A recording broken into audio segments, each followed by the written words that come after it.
आज हम colony collapse disorder के बारे में बात करेंगे। यहाँ पे बीज की कॉलोनी कोलैप्स और बीज की कॉलोनी का लॉस एक ऐसे रीजन से हुआ है। यहाँ पे जो रीजन यहाँ बी कीपर के अपनी प्रोसेसिंग की वजह से है, जिस तरीके से ये हनी एक्सट्रैक्शन करते हैं, जिस तरीके से ये डिसीजन मेकिंग करते हैं कि कब हनी एक्सट्रैक्ट कर लिया जाए, उसमें एक तरह का फेलियर है ये।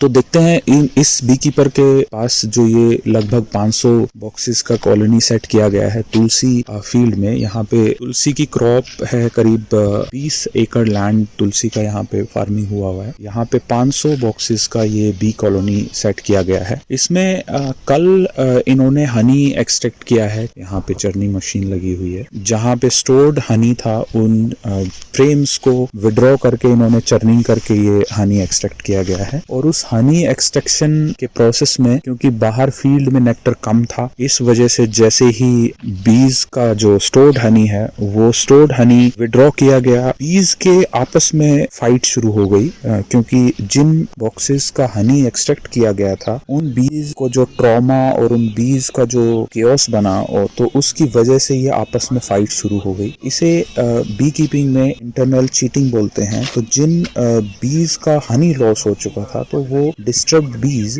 दूसरी बीज के साथ में फाइट करना शुरू कर दिया उन्होंने, और उससे इतनी सारी यानी कि लगभग 60% बीज यहाँ पे आप डेड बीज देख सकते हो इस बॉक्स की, और 30% के करीब फाइट में जो इंजर्ड बीज हैं, जैसे कि ये मधुमक्खी की पंख कटी हुई हैं, ये कुछ मक्खियों के पैर कटे हुए हैं। इस तरह से इंटरनल जो फाइट होती है बीज की उनके हनी को निकाल लेने की वजह से, इससे बीज का नुकसान हुआ है ये। अब बी कीपर बोलता है कि अगर फील्ड में नेक्टर है, ये सेटल हो जाती हैं, इनका जैसे हनी निकालेंगे बीज अपने स्टेट पे आ जाती हैं बाहर से फिर से नेक्टर कलेक्ट करने में। क्योंकि इस फील्ड में इस टाइम पे नेक्टर परसेंटेज कम थी फील्ड में, इस वजह से बीज को कोई सोर्स नहीं मिला, इनकी फाइट शुरू हुई। अगर बाहर सोर्स मिल जाता तो ये बीज फिर से बिजी हो जाती हनी कलेक्शन में और इनका फाइट अवॉइड हो जाता, क्योंकि बाहर भी सोर्स नहीं था और इनका जो स्टोर्ड हनी था वो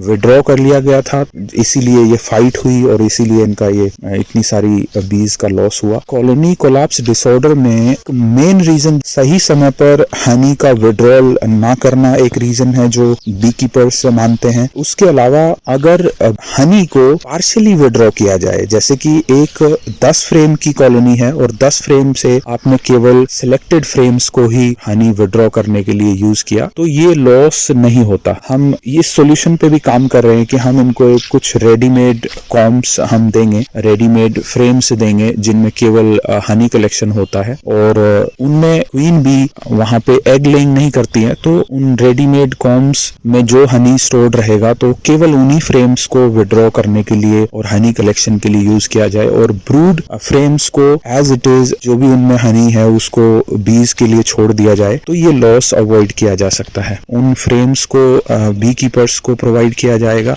और उनको एजुकेट किया जाएगा कि इस कॉलोनी कोलैप्स डिसऑर्डर को इस तरह से इस इशू को रिजॉल्व किया जा सकता है। बीज का जो भी लॉस के जो रीजंस हैं उन पे टेक्निकली किस तरह से उसको सॉल्व कर सकते हैं, उस पे हम काम कर रहे हैं।